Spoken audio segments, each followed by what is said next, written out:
Tiger Woods is quitting golf after 2 weeks of relentless stories about his alleged affairs following his one-person car accident. The world's greatest golfer has decided to stop.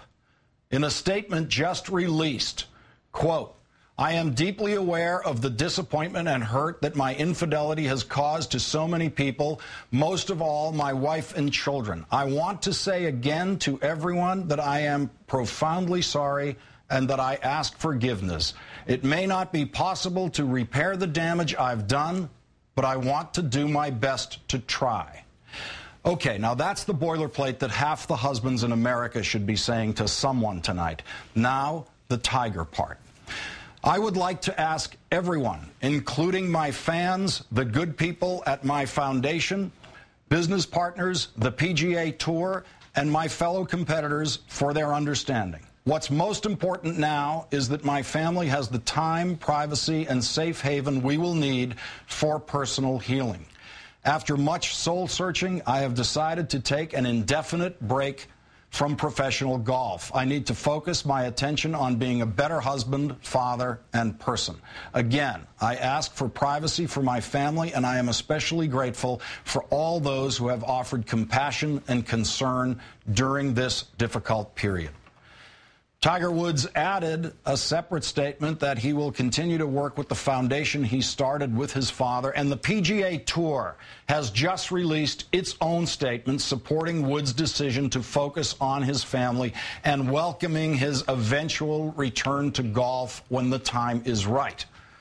Let's bring in Dave Zirin, sports editor for The Nation magazine. Thanks very much for your time tonight, Dave. Oh, my privilege, Lawrence. Key phrase, indefinite break. What is indefinite in the world of golf? 2 months, 4 months, a year? What are we looking at? People in the know, people in this circle are coming out and saying they think it's a year, but nobody knows for sure. It's worth telling your audience, Lawrence, that this is almost without precedent, though. Remember, athletes aren't pundits or actors. There's a very finite period in which they can make their money and in which they can win the prizes and the trophies. And for an athlete to take themselves out of commission in the middle of their prime for a year, the only comparison I can think of is Michael Jordan in 1993 following the death of his father. I mean, this is very rare territory. And what does it mean to the game of golf, the gross national product of Golf USA?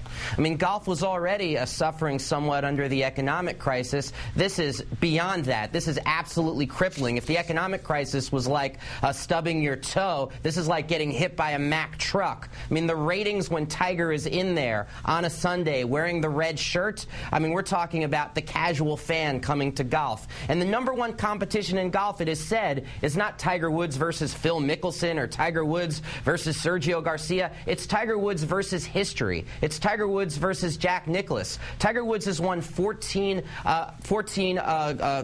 tournaments, 14 of the major tournaments, 14 majors. Jack Nicklaus, won 18 majors. And that's the only thing Tiger has left to really attain, is to pass Jack Nicklaus's record of 18 majors. That's what people are watching for. And so for him to take himself out for a year while chasing the Golden Bear, that is huge news. Now, how does he change the aura of his public image without playing golf? I mean, that's the one thing that he can do better than anyone else.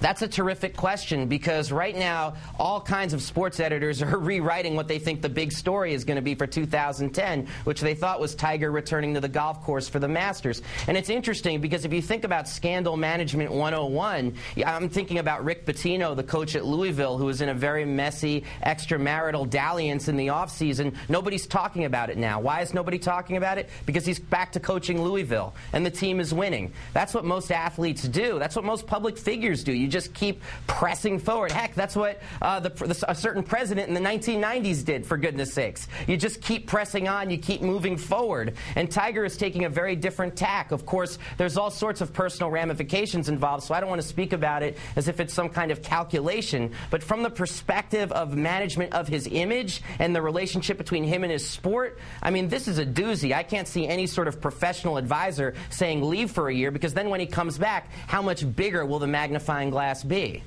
Well, and how much bigger will the ratings be when he comes back, which certainly was in the mind of the PGA Tour when they made sure at the end of their statement they said, "You're welcome back, Tiger, anytime you want to come back." Because he's made them all rich. He's made them so terribly rich. And I love the idea, an online writer named Bill Simmons, he said Tiger Woods should come back, grow a goatee and a mustache, and be like the bad guy golfer.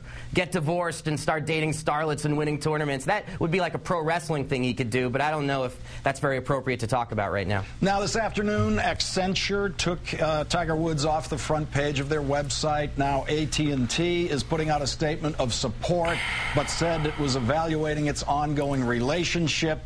It looks like the sponsors are starting to make the big moves.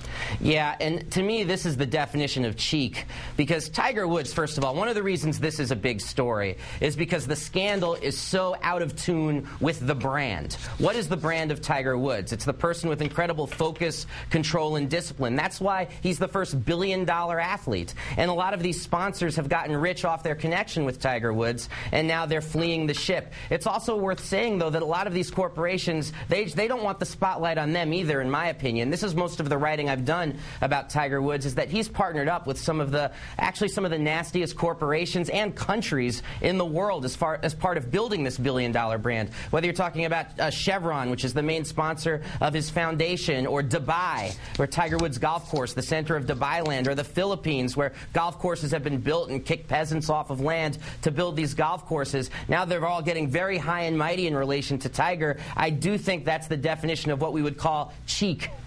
Dave Zirin of The Nation, thank you for broadening our focus on this breaking news tonight. My privilege. Thank you.